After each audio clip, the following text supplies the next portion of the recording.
Ringre dichuo ma jahigni 29 mane ogole e aora Yala gikone ne okaw kod wedene.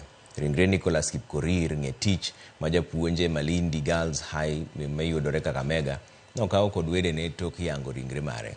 Ringre no noyud Ndanu Falls e aora Yala juma mokalo tok kanolal kod ji mamoko mapok ong'ere nyaka sani.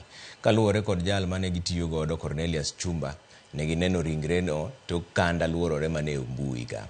Apisa mar riwruok mar haki kwetu Joshua Otieno Moduor okwayo piny owacho mondo los chenro mar tieko wach mar wito ringre ji aorano.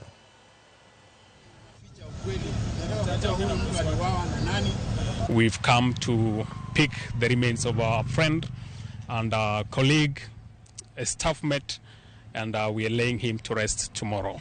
As far as the outcome of the postmortem, which has just been conducted, the preliminary thing is that this guy did not drown. This is not a voluntary caused death.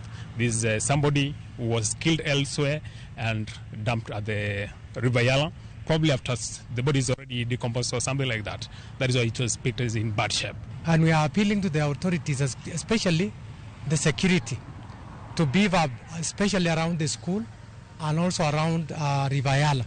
So I have nothing much to say because we are saddened and heavy in our hearts.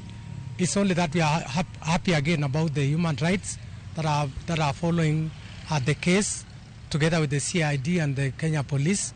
So we are just appealing for the justice. My message to the government, mostly to the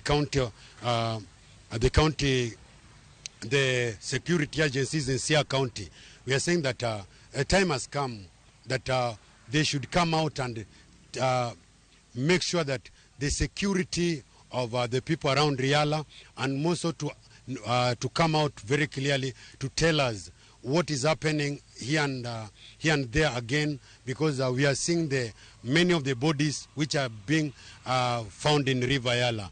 They are coming from outside Sia County.